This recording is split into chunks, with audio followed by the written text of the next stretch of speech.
Hey there, welcome to another episode of Better Than Before Breast Cancer with the Breast Cancer Recovery Coach. I am your host, Laura Lummer, and I'm here with this Tuesday Terrain Talk, freshly back, still completely jet lagged from an amazing trip to Italy. My husband and I spent 9 days traveling Rome, Pompeii, Sorrento. We had an incredible trip, a wonderful time, and it really inspired me to talk about the topic we're going to discuss here on today's Tuesday Terrain Talk. Because when you think of taking a trip to Italy, what do you think of? Food, right? You think of eating pasta, bruschetta, all the carbohydrates. And in fact, when I was getting ready to go on this trip, I had an appointment with my naturopath and we went over some labs shortly before I left, which, by the way, were fantastic. And so I was even more excited to leave with that good news. But one of the things that I said to her is, "Hey, I'm going to Italy and I'm gonna eat carbs." Right? Because I've shared on this podcast, I follow a ketogenic lifestyle and I strive to stay in nutritional and therapeutic ketosis on a daily basis. Well, there was no way I was gonna do that in Italy. I had decided very intentionally ahead of time that I wanted to have the full experience of Italy. I wanted to eat like an Italian. I wanted to experience all the things that are Italy because it was a dream trip of mine. And so I said to her, when I go there, I'm going to be eating carbohydrates. And I just want to be transparent and say that up front. And she says, "Of course, eat everything, but put lots of olive oil on it, add fats to everything, and just enjoy yourself."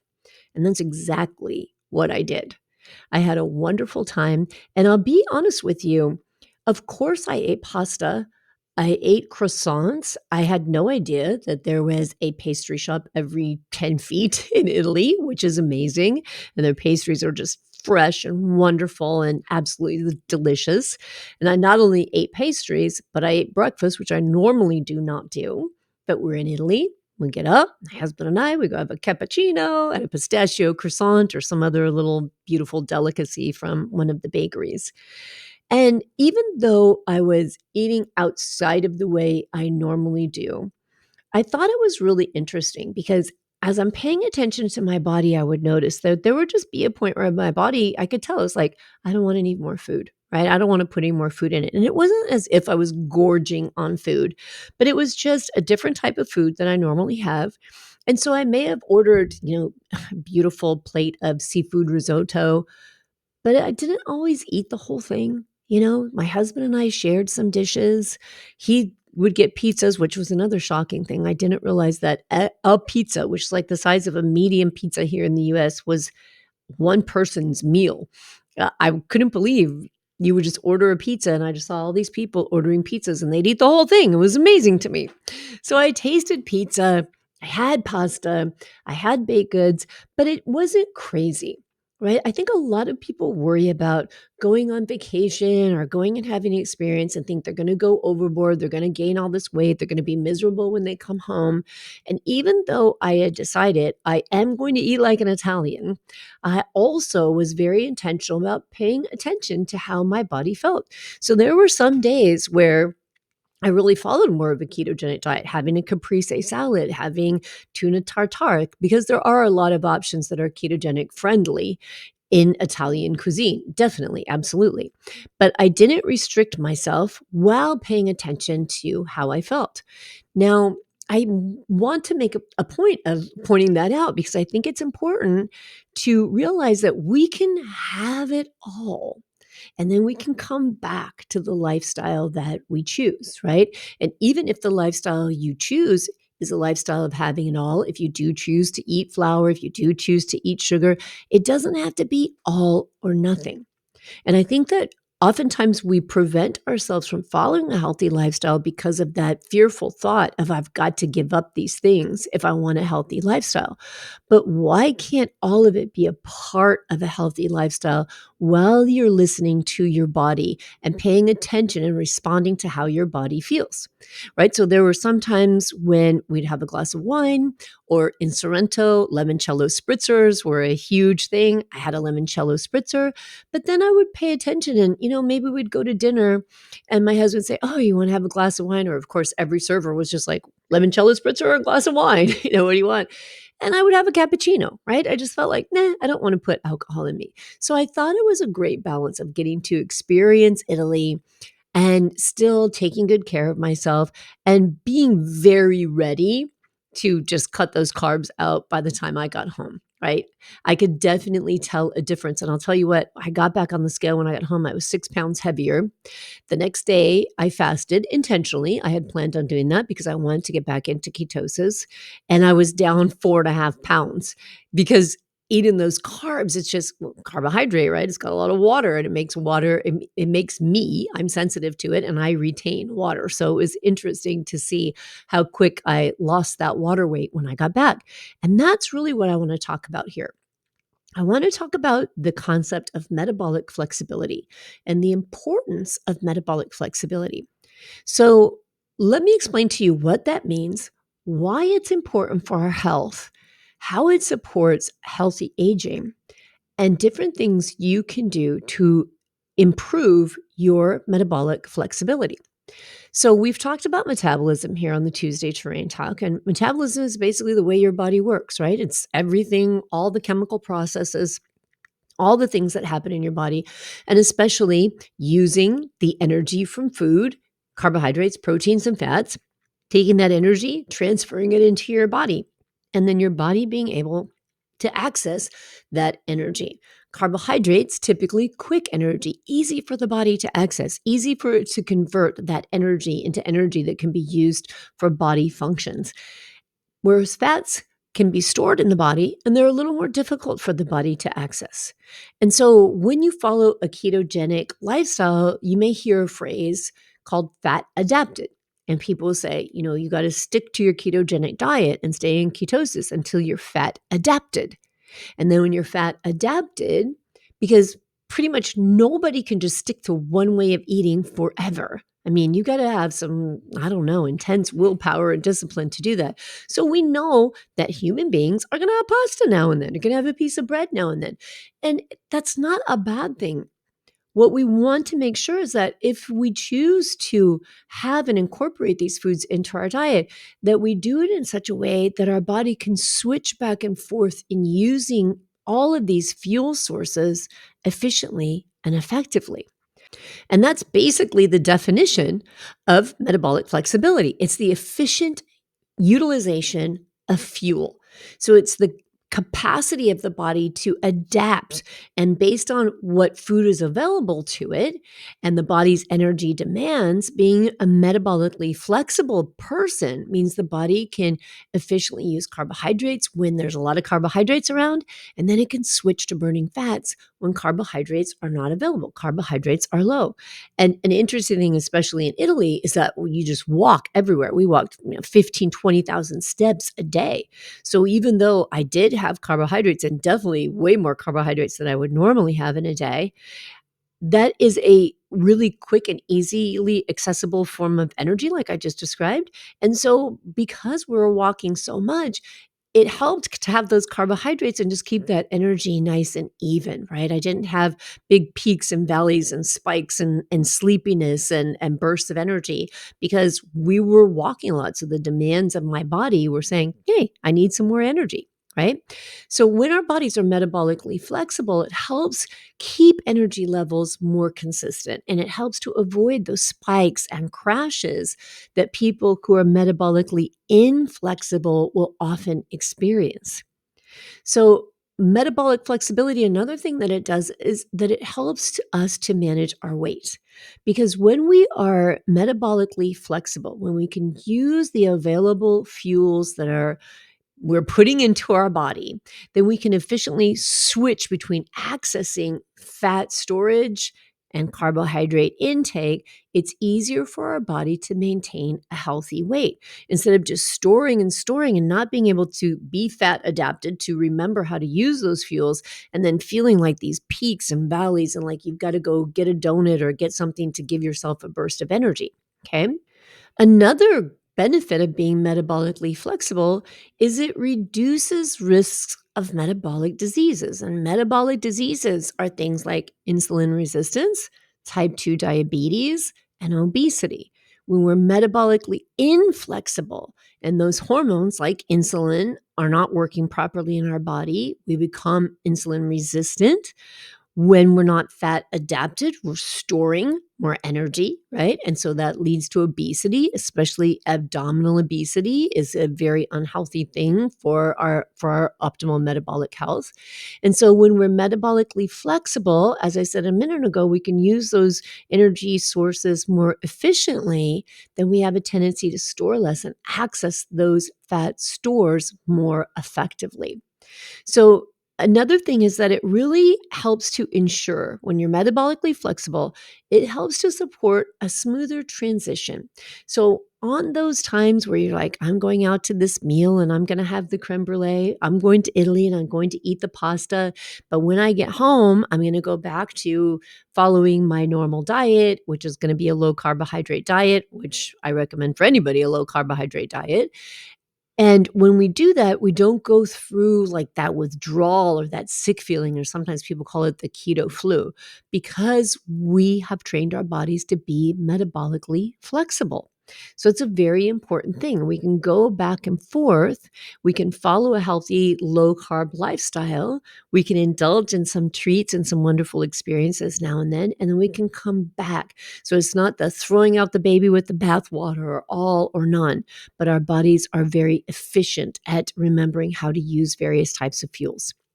Now, metabolic flexibility is really key in supporting healthy aging and longevity because as we age, metabolic flexibility becomes increasingly important because it's increasingly more difficult.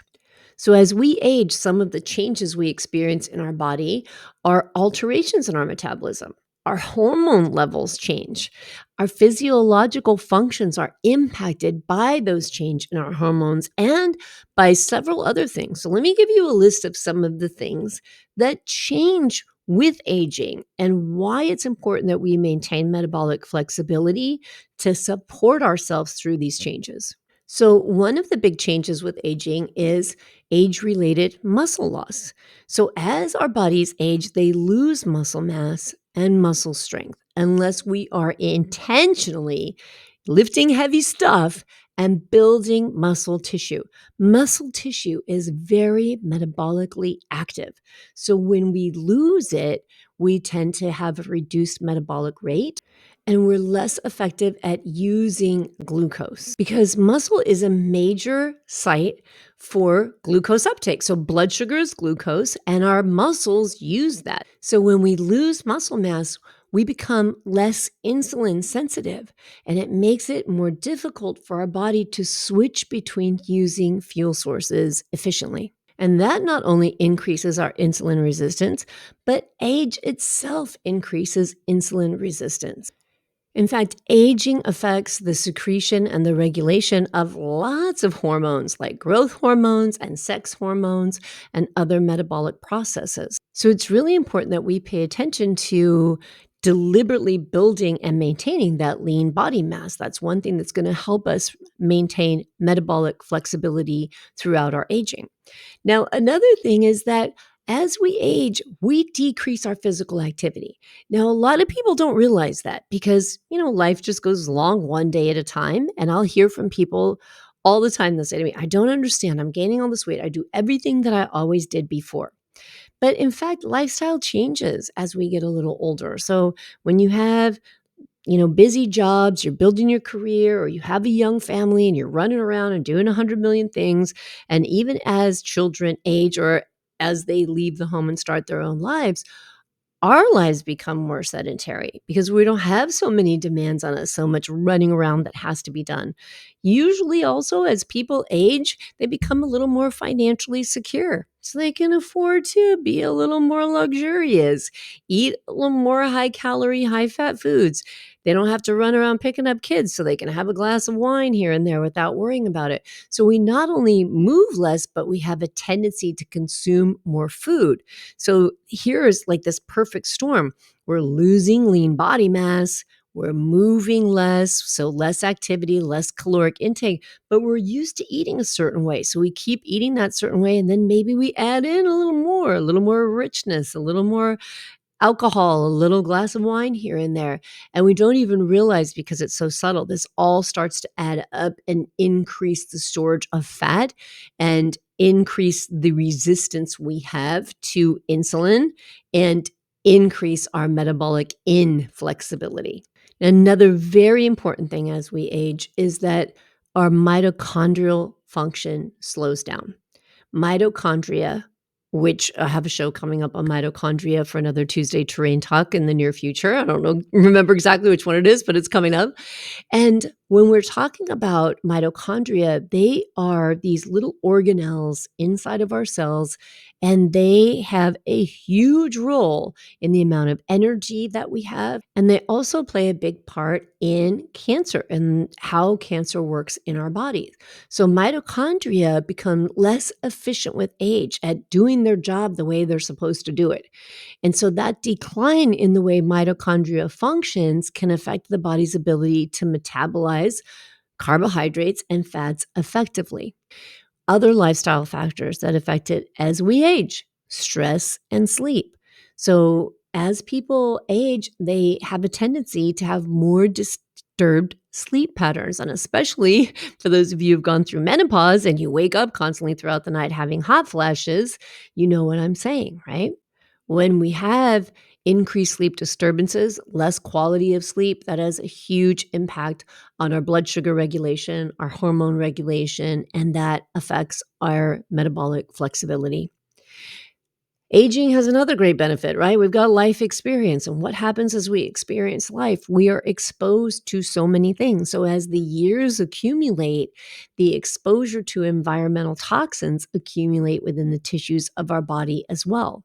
And so, those exposures over a lifetime have a big impact on our metabolic health. They just accumulate in the tissues and they can cause lots of toxicity, which then results in inflammation. So, aging is very often associated with low grade chronic inflammation. And we know that that inflammation can interfere with different signaling pathways, the way our body communicates with itself inside all these different cells and all of these chemical processes that happen. So, all of that comes together to have an impact on our metabolic flexibility, making it more difficult to manage our weight efficiently. And then we end up with this other active tissue, which is fat, that's sending out all kinds of other signals that are throwing off our metabolic flexibility. And finally, metabolic flexibility has a big impact on brain health. And so, efficient energy usage is critical for maintaining cognitive function.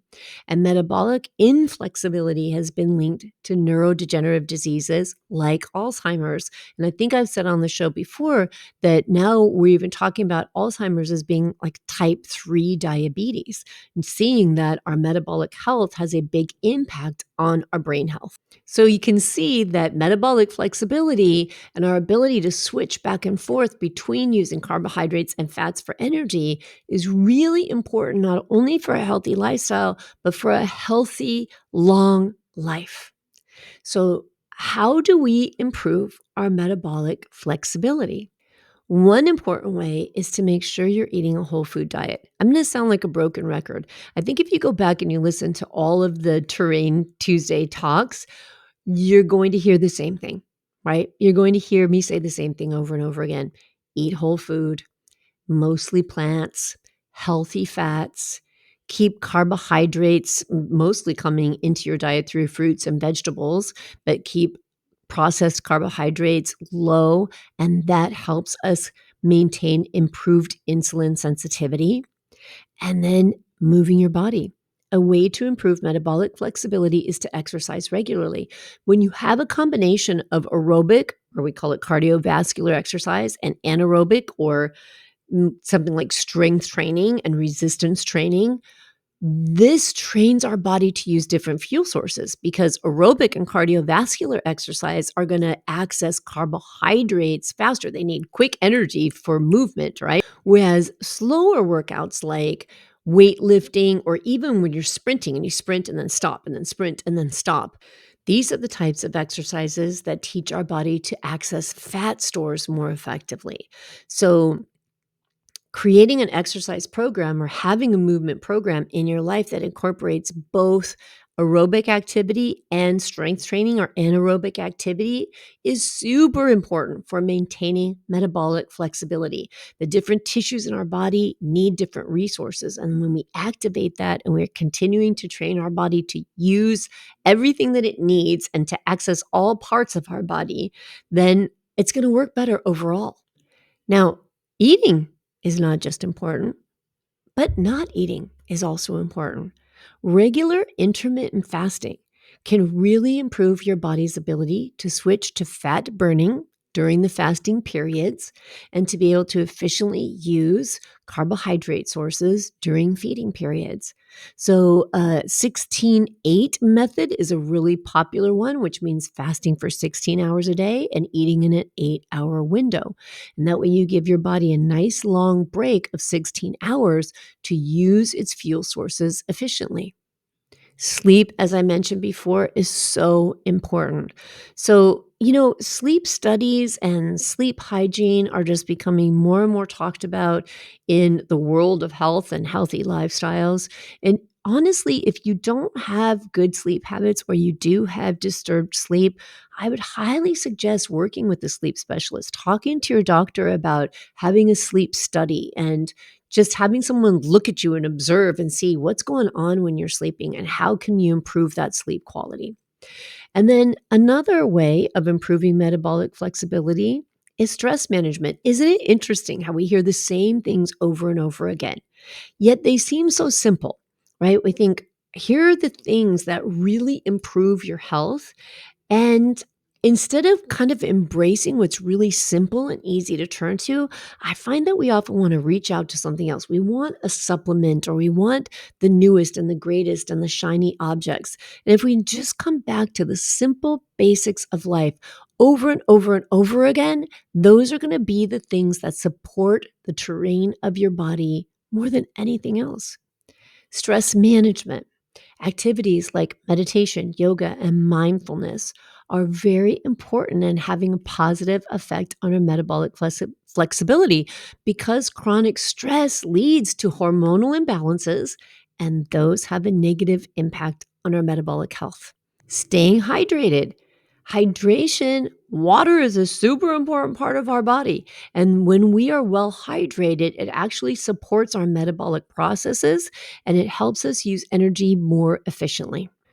And this up and coming cold exposure, I say up and coming because everywhere I look now, I'm seeing cold baths and people installing cold baths, and it's becoming very popular. But there's a lot of science that's coming up behind it that says periodic exposure to cold temperatures actually can increase your body's ability to burn fat because it wants to warm up the body. So it wants to produce heat and your body will access stored fat to burn that fat for heat production. And then again, that's kind of that part of fat adaptation, right? Being fat adapted, teaching your body use fat and use it efficiently. So that can also improve metabolic flexibility. That is something I am not good at because, man, I hate being cold. And I know it's so important and I read so many things on it. I love going to the infrared sauna. But man, when it comes to the thought of jumping in a cold bath, that just sounds horrific to me. Something I'm going to have to work on my thoughts around definitely as a part of my own healthy lifestyle.